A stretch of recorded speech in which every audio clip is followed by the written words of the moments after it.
스스로 좋은 예술을 한다고 예술가로서의 덕목을 지켜야 한다고 경제적으로 아무리 힘이 들어도 예술의 끈을 놓지 못한다고 주장해봐야 스스로의 예술관이나 예술작품이 주목을 받지 못하면 아무것도 없습니다. 심산유곡에 들어가 도를 닦아 도를 통하였다 할지라도 도통한 그것이 유포되지 않으면 그냥 심산유곡에 사는 자유인일 뿐입니다. 그러다가 보니 체념자와 달간저의 겉모습은 같다고 했습니다.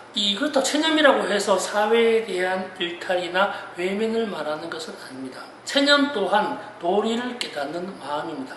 작가 자신의 영역에서 깨달음을 얻고자 하면 체념이 되고 넓은 사회와의 관계와 자아 성찰을 시작을 하게 되면 달간에 가까워지는 것이라고 이야기를 합니다. 안녕하세요. 미술시장의 새로운 패러다임을 구축해가고 있는 미술만평 145회차 박정수입니다.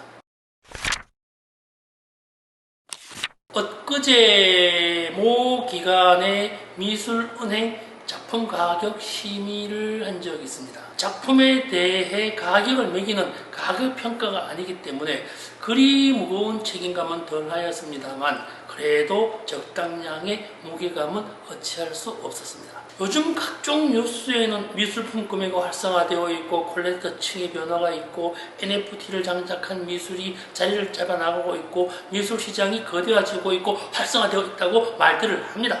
미술시장의 현장에 있는 저로서는 언론에서 말하는 그만큼의 효과는 몸으로 느끼지 못하고 있습니다. 다만 돈이 되어 있는 중요한 미술품은 오른다는 기대감에 미술시장에서 슬며시 뒤로 빠져나간 것은 분명합니다. 여기에다가 소위 말하는 잘 나가는 작가들이 있죠. 호당 25만, 30만 하시는 몇몇 분의 화가님들은 웃돈을 주고서도 미술품을 구하기 어려운 것 또한 사실입니다. 여기에다가 각종 아트페어에 젊은 예술인들이 약진이 돋보이기도 합니다. 30만, 50만, 70만원짜리가 50개, 30개, 100개 팔렸다는 이야기도 왕왕 들리기도 합니다. 그렇지만 이러한 모든 것들은 조금 더 지켜볼 필요가 있다고 생각을 합니다.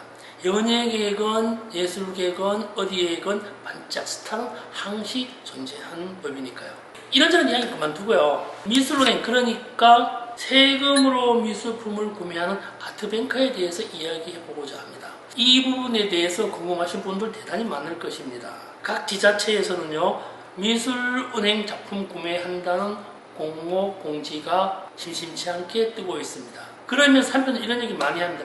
누군가 인맥으로 되겠지 뭐. 에이 뭐 아는 사람도 없는데 내가 해봤자 사실일 수도 있겠습니다.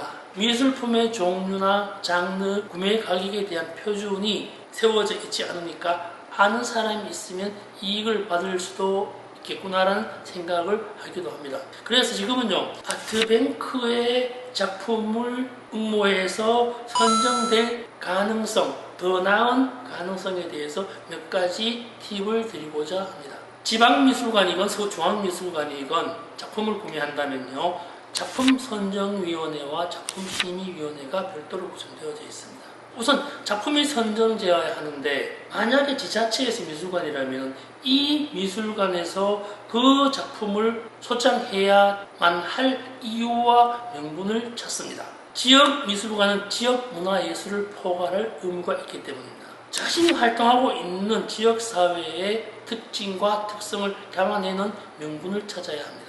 선정되고자 한다면요 여기에다가요 가격 경쟁력도 있어야 합니다. 자신의 작품 가격이 아니라 미술 시장에서 유통되는 가격을 중심으로 내 작품이 어느 정도에 구매되었으면 좋겠다라고 이야기를 하고요. 거기에 대해서 확신이 서지 않으면요 내작을 내십시오. 아주 큰 그림을 좀 싸게 내시면 됩니다. 거기에다가 아까 처음에 말씀드렸죠. 이 그림이 선정되어야 할 사회적 명분을 먼저 만들어야 합니다. 이 이야기는 조금 이따 이어서 말씀드리도록 하겠습니다. 이게 뭐냐면요 우리 현재 활동하고 있는 화가가 아니라 작고 작가의 유족일 경우 유족이 작품 공모에 응모할 경우는 더 특별한 명분이 만들어져 있어야 합니다. 미술사에서 중요한 지점을 연구하여서 이 작품은 이러하다는 것을 선명하게 제안하여야 합니다. 지금 현재 많은 분들이 선대의 작품을 껴안고 있습니다. 선대의 지인들은 유명한 화가이기 때문에 그분도 역시 유명한 지인의 가격에 준할 것이라는 기대를 가지고 있지만 쉬운 일 아닙니다. 화가가 죽으면 가격이 오른다고요? 힘도 없는 소리입니다. 타계 후 가격이 오르는 화가는 유족이 작품을 별로 많이 보관하고 있지 않습니다. 선대 유명세로 이미 미술시장에 퍼져 있기 때문입니다. 선대의 작품 기증요, 미술시장에 포진되어져 있지 않은 선대의 작품은요, 기증도 잘 받지 않습니다. 참 이게 애매모호한 부분입니다. 주요 미술가로서 주요 작품으로서 자리하기 위해서는 그림을 보관하고 있는 유족들의 다양한 노력이 필요합니다. 가격 경쟁력을 위한 가격 마케팅은 조금 위험합니다. 옥션이나 기타 어떤 방법을 통해 가지고 수천만 원, 수억 원의 낙찰을 받았다고 이러한 노력 한두 번 가지고서는 어림도 없습니다. 미술 시장에 대한 가격이라고 하는 것은 어느 정도의 보편성과 당위성을 유지하고 있기 때문입니다. 그렇기 때문에 우선은 선대 예술가의 예술학적 가치를 먼저 만들어야 합니다. 역사를 연구하고 선대 예술관을 만들고 선대의 가치를 규명해 두어야 합니다. 작품만 보관하고 있으면 아무 소용없습니다. 혹 선대의 작품을 많이 보관하고 계신 분이 계시다면요, 지금 현재 가까운 지인 아니면 가까운 갤러리스트와 상의를 하기를 원합니다. 이미지 마케팅과 함께 선대 예술관을 만들어져야 합니다. 사실요, 그림을 그리고 우리 역사를 지켜왔던 많은 조상님들은요, 중요하지 않은 분 아무도 없습니다. 누구나 다 중요합니다. 그렇기 때문에 그것에 대한 중요도를 현재 만들어내야 한다는 거죠. 작품이 아니라 예술관과 사회학적 가치, 미술사적 고증이 필요하다는 것입니다.